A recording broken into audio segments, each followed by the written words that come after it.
কোজাগরী লক্ষ্মী পুজোর দিনে অন্যদের মতো আলোকসজ্জা বা আড়ম্বর নয়, সমাজসেবাকেই পুজোর মূল মন্ত্র করলেন পূর্ব মেদিনীপুরের বিশিষ্ট সমাজসেবী যাদবচন্দ্র বর। নিজের বাসভবনে প্রায় ২০০ জন গরিব ও দুস্থ মানুষের হাতে বস্ত্র ও নিত্য প্রয়োজনীয় সামগ্রী তুলে দেন তিনি।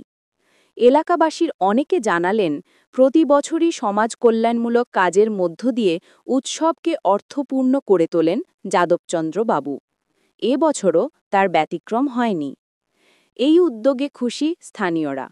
যাদবচন্দ্রবাবু বলেন, মানুষের পাশে দাঁড়ানোই আমার পুজো, ভবিষ্যতেও এই কাজ চালিয়ে যাব। পূর্ব মেদিনীপুর থেকে অংশুমান পণ্ডার প্রতিবেদন। দীর্ঘ প্রায় ৩৮ বছর লক্ষ্মীনারায়ণের পূজায় বতিয়েছে। এবছর যে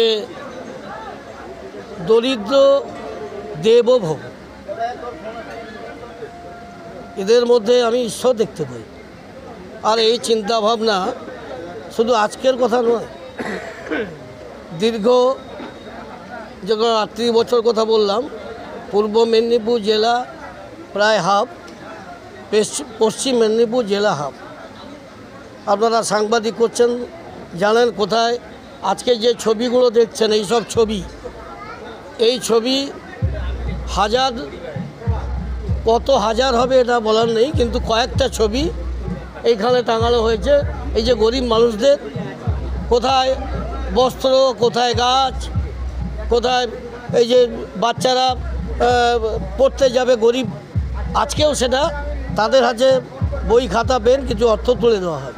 তো আমি যেটা করছি, আমি করছি না, তিনি ভাবাচ্ছেন, গোবিন্দ ভাবাচ্ছেন, আর আমি মাধ্যম মাত্র। অর্থাৎ প্রত্যেকে জানতে হবে যে আমরা কিন্তু মাধ্যম। আর আমি যদি মনে করি এই সব মানুষকে সেবা করব, একটা দিনের সেবা করার ক্ষমতা আমার নেই।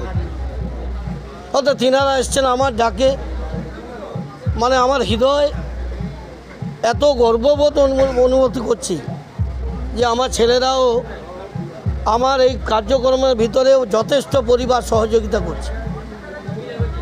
আর আমার স্ত্রীও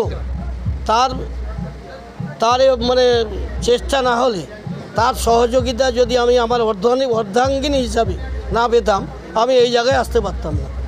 তাকেও আমি ধন্যবাদ জ্ঞাপন করব যে আমার এই কার্যক্রমে সহযোগিতা করছে। দাদা, এটা কি ধরে রাখতে পারবেন? হ্যাঁ, তার গোবিন্দর ইচ্ছা হলে ধরে রাখার ইচ্ছা আছে। তিনি যেভাবে পরিচালনা করবেন, আমি সেভাবে পরিচালিত হই। আর আপনি জানেন